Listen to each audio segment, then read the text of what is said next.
চলে এসেছি বন্ধুরা, আজকে আবার একটা নতুন রেসিপি নিয়ে। কাঁচা আমের আমসত্ত্ব। এই আমের সিজনে আমরা কাঁচা আমের আমসত্ত্ব করে সারা বছর স্টোর করে রাখতে পারি। চলুন যাওয়া যাক রান্নাঘরে, দেখায় আপনাদের আমসত্ত্বর রেসিপিটা। দেখুন আমসত্ত্বটা কত সুন্দর হয়েছে।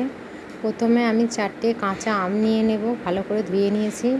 নিয়ে ছোটো ছোটো পিস পিস করে কেটে নিলাম। যা যে উপকরণগুলো নিয়েছি: দারচিনি, শুকনো লঙ্কা, তেজপাতা, চিনি, বিট লবণ এবং হলুদ গুঁড়ো।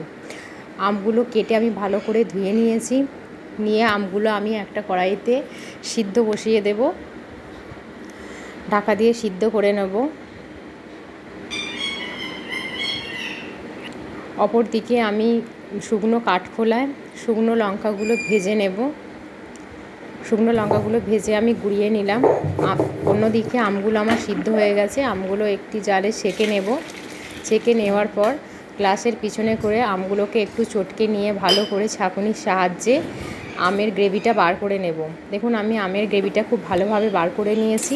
একটা কড়াইটা গরম হয়ে গেলে আমের গ্রেভিটা দিয়ে দিয়েছি। তার মধ্যে আমি দারচিনি, তেজপাতা সমস্ত কিছু দিয়ে দিয়েছি এবং শুকনো লঙ্কা ভাজা গুঁড়োটাও দিয়েছি কিছুটা।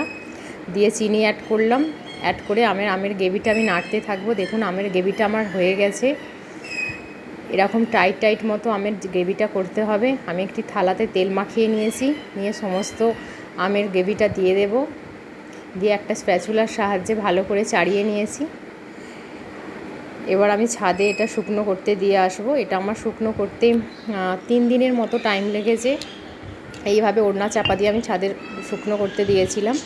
3 দিন টাইম লেগেছে। দেখুন কোথাও একটুও নরম নেই, সবটা ভালোভাবে শুকিয়ে গেছে। এবার আমি একটা ছুরির সাহায্যে কেটে নেব। ছুরির সাহায্যে কেটে রোল রোল করে পাকিয়ে নেব। নিয়ে আমি ফ্রিজের মধ্যে স্টোর করে রেখে দেব। এইভাবে রোল করে পাকিয়ে নিলাম। আমি একটা প্লেটে সাজিয়ে আপনাদের দেখাচ্ছি। দেখুন পুরো দোকানের কেনা হয়ে